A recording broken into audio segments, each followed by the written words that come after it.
You're listening to The Invisible Addiction, investigating problem gambling in the UK 2020. I recently shared my own experience with problem gambling. Lots of people got in touch wanting to find out more. When did gambling go from being fun to a problem? Where did you get help? How did you recover? So the aim is to provide you with more information about problem gambling and to highlight the effects of addiction to younger people. In this podcast series, I'll be speaking to a number of guests to hear their perspective on this highly emotive and often taboo subject. Problem gambling, after all, is the invisible addiction. In this episode of The Invisible Addiction, I speak with Becky, a trained and registered mental health nurse. I wanted to find out what advice and tips she has for people wanting to improve their mental health. What help is available in the UK? Who can people turn to in a time of need? So joining us on the other end of the line today is Becky, an old school friend. We go back, I think maybe 10 years or so. 14 years, Becky's whispering to me. We're on Zoom together. Hi Becky, how are you doing? Hi Alex, I'm good, thank you. Really well. Nice to speak to you. How are you? I'm great. Thank you for joining today and giving us your time. I'm really excited actually to kind of get talking because you are a registered mental health nurse. I am. That is my official title. Okay, so obviously we're going to be talking a little bit more about gambling and addiction and things like that. But before we kind of get stuck in, would you like to just spend maybe like a minute or two just talking about your background and experience? Yeah, absolutely. So I should probably start with a disclaimer in that I'm absolutely not a professional on addiction or specifically gambling addiction. I work within secondary mental health services. So my title is a community mental health nurse. So at the moment I work with people in the community, supporting them with sort of severe and enduring mental health problems. But I've got a bit of a background working in sort of different types of services and also in hospital settings. And I've also got a bit of experience in working in addiction services during my nurse training. So I've got a little bit of knowledge. But I suppose today I can just sort of shed a bit of light on sort of associated mental health problems, kind of what to do if you start to notice you're not feeling yourself and how to go about getting proper help really. So I won't sort of talk specifically about my particular role at the moment, and that's to protect the people that I work with, but I'm very happy to share what I do know about sort of mental health in general and how to look after your own mental health. That's amazing, Becky. I mean, if there's anything that like breaches confidentiality, or if I kind of go into an area that you're not like comfortable talking about, please just be like, dude, you know, like I can't talk about this. I'll let you know. I've got a knack for that. But that sounds amazing because, I mean, obviously I'd like to talk about the mental health side of like gambling and addiction and stuff like that, because it's, I mean, for me, it was quite a kind of an invisible addiction, and obviously you can't really pick it up from the behavior. So like, apart from like the odd mood swing and stuff, you couldn't really tell, and people perhaps think I was kind of quote unquote being normal. But perhaps underneath there was quite a lot of layers going in and you know, leading to sort of depression and stress and anxiety. So, I mean, perhaps we could just kick off with maybe like what a definition of like a mental illness is. Yeah, put me on the spot with the biggie. Absolutely, straight in there like a. So I think probably the most important thing to think about is that in the same way that everybody has a sort of responsibility to look after their physical health, everybody has mental health, and it's sort of our responsibility to sort of look after that. And I suppose anybody's mental health can be affected by sort of different things going on in their life. So stress at work, unemployment is a big one at the moment, particularly with everything going on. Relationship problems, sort of worrying about money, bereavement. So there's lots of different things that can impact on somebody's mental health. And I suppose the way that those difficulties manifest themselves is different for different people. So some people might start to have low mood, depression. Some people might start to struggle with anxiety. Some people might have difficulty sort of regulating their emotions or their levels of stress. And I suppose in other cases, people might develop addictions in order to sort of try and cope with some of those difficulties that they've got going on.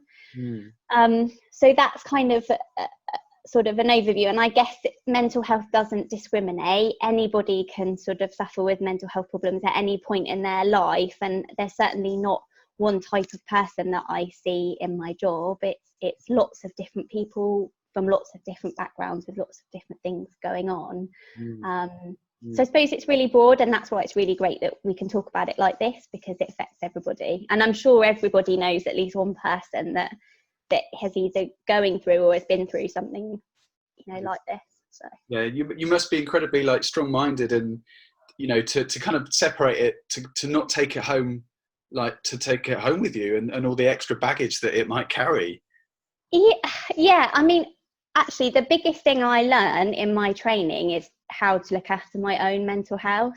And that's really, really key, because the nature of the job is you do take on other people's difficulties, and you do listen to people in a lot of distress, and sometimes it's difficult not to take that home with you. I don't believe anybody that says they can completely leave it at the door. But the main thing, I suppose, for me is for me to look after my own mental health so that I'm in a good place to be able to support other people. So yeah, that's important as well. That's great. I mean, maybe we can just pick your brains and a little bit like that. I mean, I feel like it could get a little bit political slightly, and I want to avoid getting you in trouble and stuff like that, because when I look, don't make me say anything that's going to get me into trouble. Just sort of lure you into this false sense of security, and So how do you like look after your mental health, for example? Like, are there some steps that we can tell the listeners, or like, are you able to share some tips and advice? Absolutely. I suppose the things I would probably say first are things that sound really, really simple and really basic, and you probably think, well, that's just common sense. I already do those things, but these things are really, really important in terms of maintaining mental health. And sometimes when things are difficult in people's lives, these are the first things to start going wrong, and the first things that get forgotten. So I suppose the first one, and actually this links back to you did a podcast that I listened to a couple of weeks ago where you talked about family being really important, but I would say sort of just having positive relationships with other people is really, really important. So feeling connected to a network of people, whether that be family, friends, sort of a social group, just having people to talk to and share with is really, really important. And that sounds really basic, but I think that's really key. A lot of the people that I've worked with in the past that have mental health problems have felt incredibly isolated. And so when you have that connection with other people, that's really, really important. Taking time for yourself. So maybe people at the moment have a little bit more time for themselves than normally they would, but I think that's really important. So sort of being able to manage stress levels, doing things that help you relax. So even whether that's, just sort of sitting in front of the telly in the evening, being able to switch your mind off, whether that's doing things like mindfulness or relaxation. There's loads of apps and stuff like that out there at the moment. That's a big thing. Kind of, it's a buzzword at the moment, mindfulness, but that's really important. And also looking after your physical health. So having really good sleep hygiene, sort of regular exercise, healthy eating, avoiding things like drugs and alcohol, looking after your physical health, that has a massive impact on your emotional and your mental health. So I would say if you can keep those sort of things sort of going and sort of regulate those things, they sort of stand you in good stead to look after your own mental health, if that makes sense. Yeah, no, I think that's great. I mean, yeah, I think I agree. It's sort of, I'm kind of nodding my head like, oh yeah, it should be exercise and like good sleep and stuff. But you're absolutely right, because when I found that, sorry, it's all related to when it was me. This is about you. This is your podcast, so go for it. Well, I know, but it's obviously, trying to link it to sort of darker times or whatever. But like that a late night would absolutely kill me for the next day because I wouldn't want to get up. I had no routine. I was self-employed, so I could just sort of mill about. And as our good friend Crookie would say, like, it was, what was the term? He's like, oh, the life of Riley. You are Riley himself, you know. So it's true, and you mentioned the word routine, and actually that's so important. That's something that people are lacking at the moment, is having that routine, having that structure. You know, people that are trying to work from home, not having that I've got to be in the office at a certain time. Actually, that's having quite a big impact on people's sort of emotional and mental health. So that's really, really important. Yeah, definitely. I mean, if we could now perhaps just sort of like, I sort of maybe try and kind of guide it in a bit about the gambling and stuff like that, because I mean, when I looked into this, I was really shocked to see that, for example, like I think it was only in 2013 that like gambling addiction was like pretty much treated the same or seen the same as kind of drugs and alcohol misuse and stuff. I know this can get a little bit political, and you can start kind of going, well, it's their fault and we haven't got enough funding and things like that. Because I know, for example, like I think the mental health in general, the mental health kind of funding is not too, you know, the pot is not too big, or from what I believe, or from what I'm told. I mean, it's interesting because I looked at a website called Gambling Costs Lives, and sorry, Gambling with Lives, and it's like a charity to support families and friends that have been bereaved, basically, because of like gambling related suicides. So there's like a little bit of research around that, and one of the facts on their website was saying things like that, you know, a very small percentage of like gambling addicts are like able to actually access treatment, compared to sort of drugs and alcohol. So I don't know if you could spend a moment sort of talking about how that works, how people kind of can get help, or, you know, that sort of thing, really. Yeah, absolutely. I should probably start off with it. You're right in that it's pretty late to the party in terms of how aware services are about gambling addiction and how easy it is for people to get help. So I know when you contacted me about doing this, I sort of had to say to you, I'm very happy to do it, but my knowledge of gambling addiction specifically, it is quite limited, because it's not something that's sort of been known and talked about until relatively recently. I actually used the opportunity to do a little bit of like reading myself and looking into this myself, because I found it really interesting, and I was actually quite surprised at sort of the impact of gambling addiction on people's mental health. So I read something that was put together by the Royal College of Psychiatrists, so sort of really well renowned, that sort of talks about people with gambling problems being sort of significantly more likely to suffer from things like low self-esteem, stress-related disorders, anxiety, poor sleep, like you talked about, but also sort of, as you said, sort of really quite significant depression and suicidal thoughts. So it's a really important thing, and I'm really pleased that, one, you're raising awareness of this, and two, it does seem like more effort is being and more funding is being put into sort of supporting people with gambling problems and sort of addressing the mental health side of things at the same time. I should probably sort of say, in terms of, I heard you talk about in your podcast that you sort of shared your difficulties with that sort of winning and losing, it not really matter, you know, it didn't really matter how, whether you won or lost, you were still sort of wanting to carry on gambling.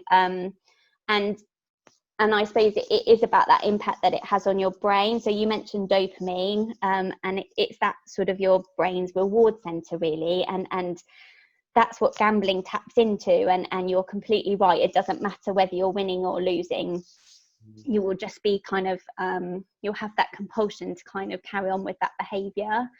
But in the same way as drugs and alcohol do that, I think the difference with gambling addiction is when somebody's got a drug and alcohol addiction, there will be physical changes that people around them will notice. So, you know, it's quite obvious when somebody's under the influence of drugs or alcohol, or things in their life will start breaking down a lot sooner. But with gambling, people can kind of keep it under wraps for a very, very long time. It's so true, because you know, I think a lot of the weight that I felt was just the constant lying to friends, to family, like where I'd been. I'd been obviously just sat for hours sort of gambling and stuff, or I would go and visit the casinos during the day and spend hours there. And it was just like the layer of guilt, like kind of going, I know this is not good for me, but the kind of secret is that I can keep the secret. And in a kind of sick and twisted way, it was kind of like this secret, I don't know, it was it was this spiral. And I mean, I went to a very, very dark place. So I can totally relate to people, you know, when you say it kind of relates to very heavy depression and suicidal thoughts. I mean, you know, thank God I didn't kill myself. I didn't ever kind of get to a stage where it's like, right, I'm going to, you know, take my own life. But, you know, I'd be lying if I said it didn't cross my mind. And it's nuts because, again, looking at some of the facts as well, or the figures and stuff, but they say that apparently like gambling addicts are like 3 to 4 times more likely to kill themselves than any other type of addicts. And I think a lot of that is to do with, like, you know, you feel like you're the one that's got yourself in this mess. So I need to be the one that kind of gets myself out of it. So one of the hardest things for me was obviously then to try and get help, because I recognized that I had the problem. And it's like that kind of thing where, you know, for example, you smoke and you're like, okay, I know smoking's bad for me, I should give up, but I still do it, and it's an addiction. So I mean, how can people get help? Like you said that you mentioned earlier, like you've got maybe some I think you've got some links, haven't you? You sent me some links. So for people reading on YouTube, you can see all these links in the description. But if you could just touch on like a little bit more about how people can get help and what treatments are available as well. Yeah, absolutely. I should sort of say as well on that, there's absolutely I'm really glad that you talked about sort of feeling suicidal, because it's something that people don't talk about enough, if you ask me, and it's a real thing. It's a real thing that a lot of people experience, and like you said, lots of people never get to the point where they ever sort of consider doing it, but sort of feeling as though that's your only way out, I think that's really common, and it's really, really important to talk about it, and there's absolutely no shame in feeling like that. So I think that's a really important thing to say, and particularly in men don't talk about it enough.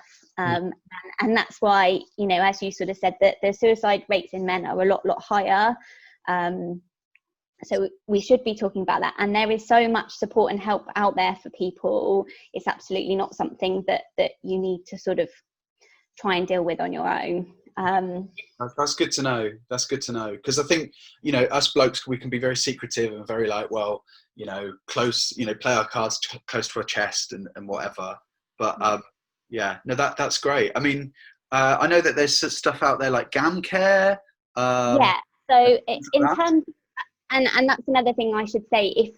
So you mentioned about being able to recognise that you had a problem that you needed to deal with. So with any addiction, the support and help and treatment that will only be successful and be effective for somebody if they are at a point where they can accept that they have a problem that they need help with. So, you know, even if family members are really worried about a person, if they themselves can't, you know, that's the really difficult thing about addiction. If that person themselves can't recognize that, there's, you know, it's quite difficult to offer them support. But you know, you got to a place where you were ready to think about getting help, and when somebody is at that stage, there's absolutely lots that sort of can be done. So GamCare is sort of in conjunction with the National Gambling Helpline. Do you want me to read the number out if people are listening? Yeah, please do. So the number is 080 8802 0133. So that's a 24-hour crisis line for people who think that they may have a gambling problem. So it may be that you don't know, you're not sure, and you just want to talk it through with somebody, or talk about how you can get help. So that would be my sort of suggestion for first port of call. They also have a website and an online forum, which is really good. And there's also Gamblers Anonymous. So people might have heard of Alcoholics Anonymous or Narcotics Anonymous. So there's also Gamblers Anonymous, and they also have a really good website with details of meetings and contact numbers as well. So I'd sort of get online, and all you have to do is Google gambling addiction in the UK, and all of this will come up. So, you know, but those helplines are really, really important. And as far as I'm aware, they're all still open, even with everything going on at the moment. So that's brilliant. Yeah, it's just that first step is really, really difficult for people. But if you can just pick up the phone and talk to somebody, or even tell somebody that you trust, so that they can support you to take that first step, that's really, really important. And I know you mentioned about sort of what services are available to sort of help and support and treat people. So I did a little bit of reading about this myself, because I wasn't sure. But I know there's the National Gambling Clinic in London. So I think that opened around 2013. Oh yeah, I've heard about this. Yeah, so that was the first one in the country, and it was as late as 2013. So that kind of gives you an idea of sort of how recent this all is. Yeah. But there's been a sort of commitment between the NHS, the government, and also some gambling companies and betting companies, that they will start to open. I think the aim is for 14 new gambling clinics by 2024. So there'll be some based up north and other areas of the country as well. And those clinics, so they'll see people for sort of individual therapy groups, sort of offer support, but I think they also have sort of residential support as well, so people can go and stay and sort of manage their addictions that way, and get sort of psychological support and medical as well. So it does feel like things are moving in the right direction, but I think I think it's fair for me to say there's still a long way to go. Yeah, I would agree. I think there is, isn't there? That, I mean, it's funny that you mentioned all of these places, because I mean, again, probably just being a bloke, like being a bit like, no, I'm not going to get help. It's personal pride. Like the way I had a couple of questions from like listeners that have said, oh, how did you actually stop? Or like, what help did you get and stuff? So, I mean, I ended up getting some private counselling. I was told from a friend or an acquaintance who, through being very vulnerable at the time and speaking to him, he picked up on this, and he said, look, dude, you know, take yourself to Gamblers Anonymous. It's a really good thing. I didn't, because I was like, no, I'm not doing that. Like, it's really intimidating though, don't you think? I'm not sure I could turn up to a meeting like that. I can understand it's really, really intimidating. So yeah, I mean, that was the thing. I mean, and I ended up getting like a couple of like private counselling things. I just sort of went on Google and sort of, you know, or the local thing, and it was great. I mean, there was the thing for me as a gambler, it was actually, there was just a myriad of stuff that actually, it was almost like nothing to do with the gambling. It was just a load of things, you know, just to kind of get help. You know, talking about like upbringing and like just lots of different things. Like, for example, when I was a kid, I used to play football for like an academy up until I got released at 16. But I spoke to a friend this morning, and we were discussing about footballers statistically, or ex-footballers. I think it's from the Premier League or general footballers. I feel like we're going off on a tangent, but or I am. I wouldn't expect anything less. Typical. Yeah, just to cut a long story short, it will take 5 minutes to get absolutely nowhere. Basically.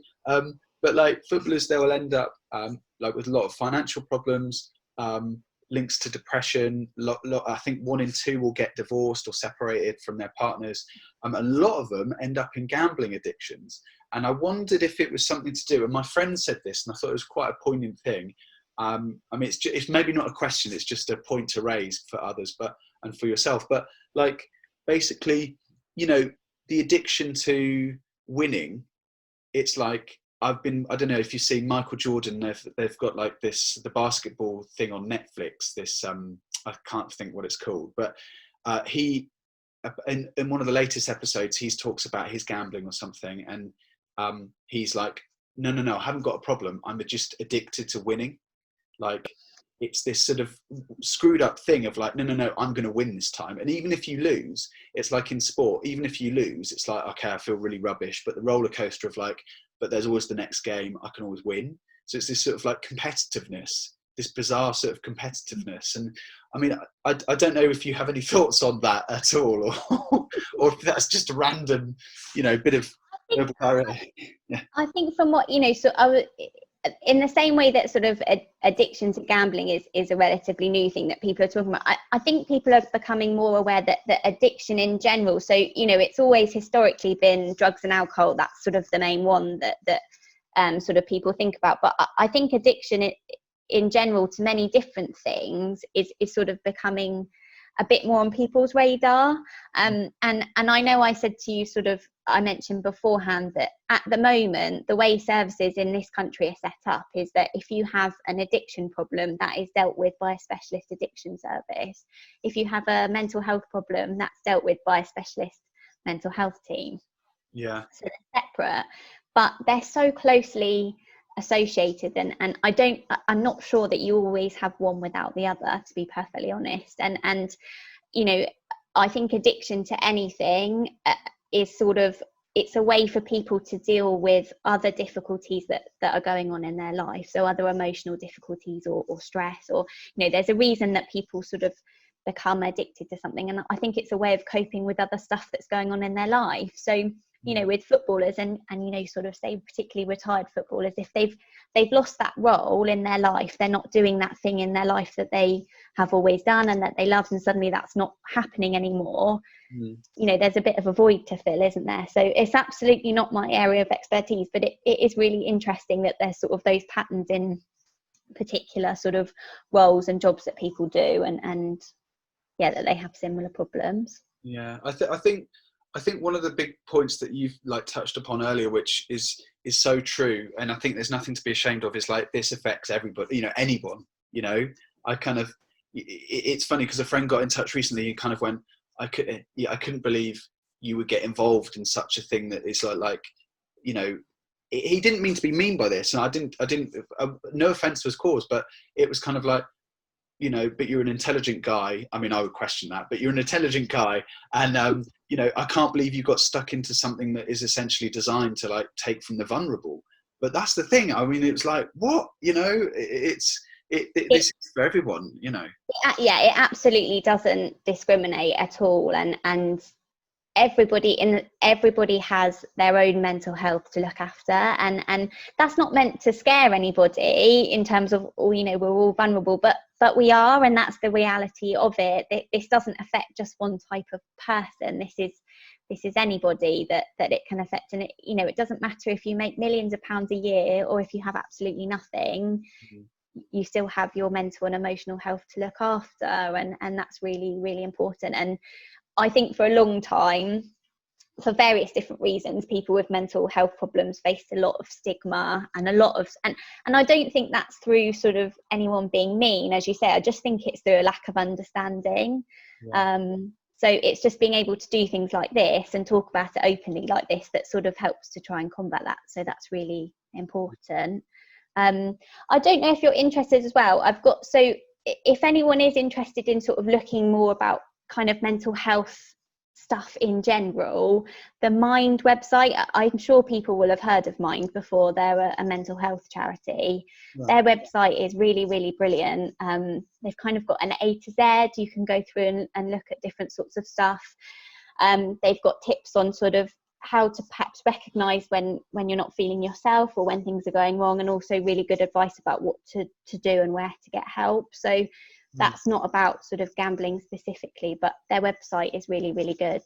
And I know I've sent you those links. I think I included that and their sort of helpline as well. Yeah, I've never come across Mine, and I've not even heard of it. So that already, like, that sounds great. Yeah, their website is brilliant. They do a lot of work, sort of not only raising awareness about mental health, but also advocating for people with mental health problems. Okay. So they put a lot of work into sort of making sure that people with mental health difficulties, sort of their rights are protected, and making sure that they get sort of access to all the support that they deserve, really. So they're a really, really important charity. And as I said, their website is really, really good and really educational and helpful. Yeah.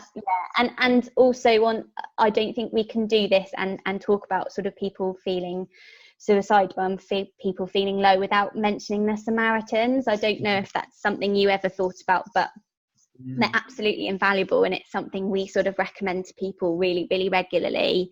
Theirs is a really, really easy number to remember, so it's just 116 123.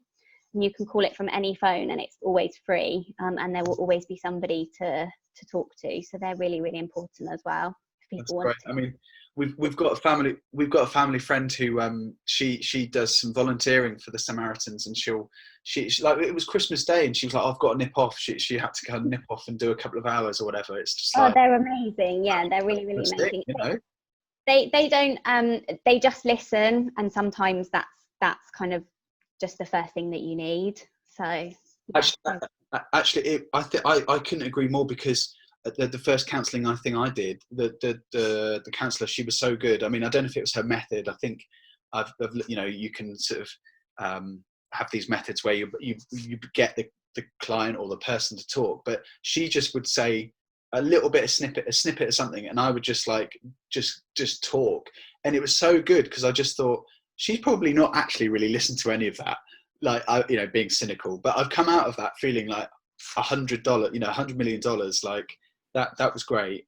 And I totally agree. I think it actually is just good for people to listen to.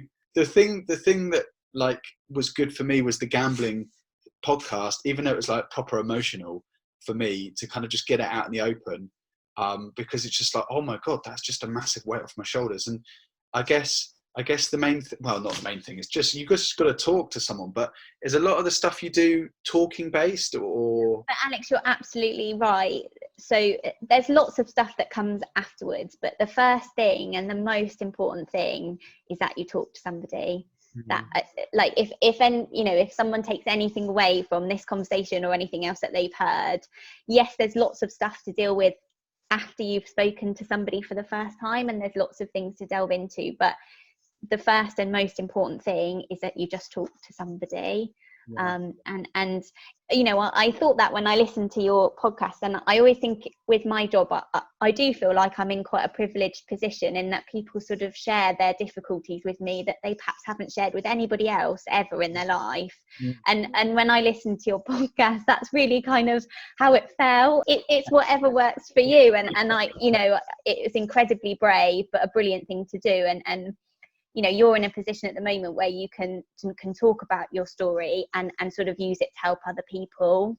Yeah, which is a really great thing to do. But even if it's just somebody talking, talk to a friend, a family member, even your GP. So that's probably something else that people aren't aware of. You can go to your GP for sort of physical ailments, but actually your GP is a really good sort of first port of call if you're worried about your mental health. And GPs, although they may not be able to do everything there and then, they will be able to sort of signpost you or refer you on to the right support. So your GP is a really, really important one. And yeah, it's just talking to somebody and not feeling like you're going to talk to somebody and they're going to turn you away, or they're going to think you're being stupid, or they're going to think that you're mad or anything like that. I can't stress enough that people will just want to help you. And so that's really important. Yeah, no, I think you've said so many. I'm just sat here kind of like, oh my God, that's great. Like so much. It's just been like a fountain of information. It's been.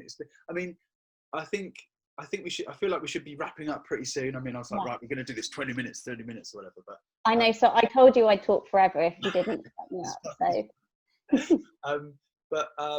I mean, one thing.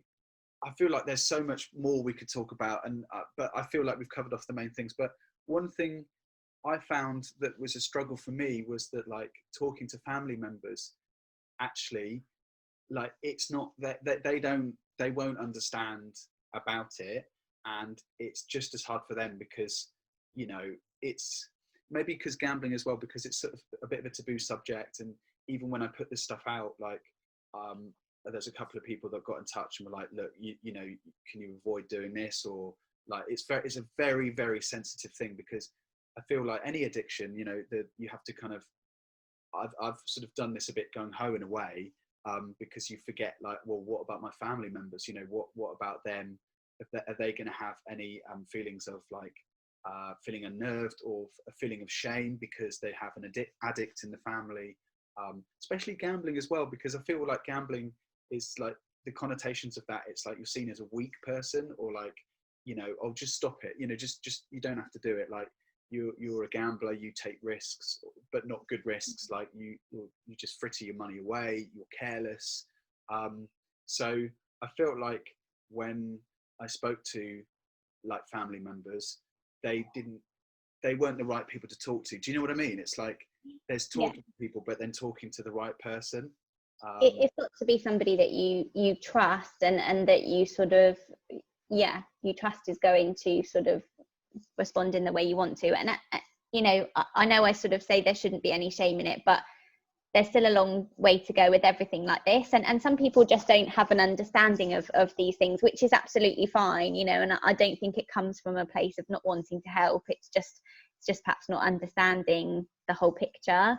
But yeah, it can be really difficult to talk to family, and like you said, particularly with gambling, it just, and sort of any addiction or any mental health problem, it doesn't just affect that person, it affects other people in their lives as well. So yeah, I hear what you're saying, definitely. But yeah, it's just good to somebody that you trust, definitely. Yeah, amazing.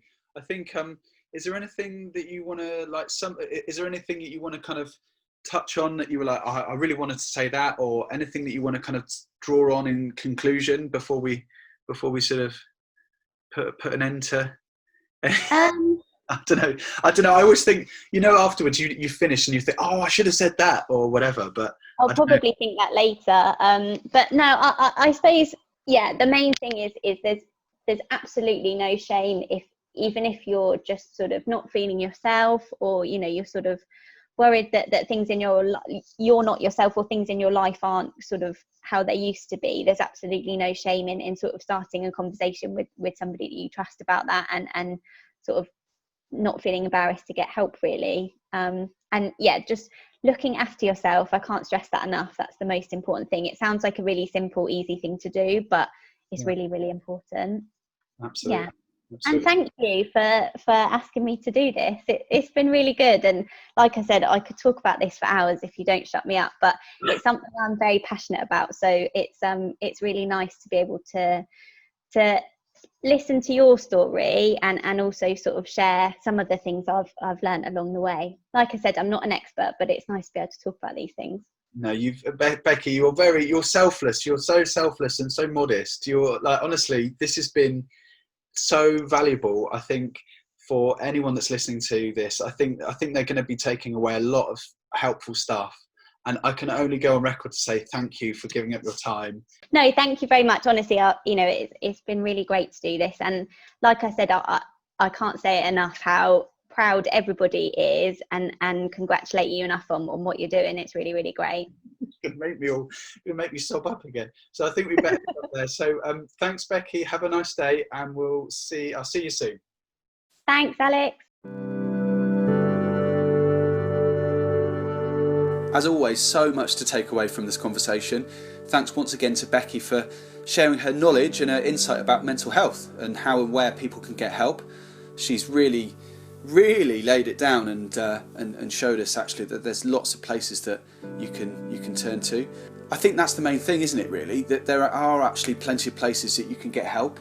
I mean, call it ignorance or personal pride or naivety, but I just thought it was either Gamblers Anonymous or private counselling. I mean, I hadn't really thought at all about the other places you can get help. And of course, yeah, obviously in the first instance you might want to speak to a trusted friend. I mean, that's what I did, and it definitely felt like a big weight off my shoulders. I mean, I'm not the most praising when it comes to the government, but it is good to hear that public services are now being opened to tackle problem gambling. I mean, as Becky says, there is still a long way to go, but I suppose that's not surprising when problem gambling was only seen as an addiction like drugs and alcohol in 2013. Absolutely incredible, really.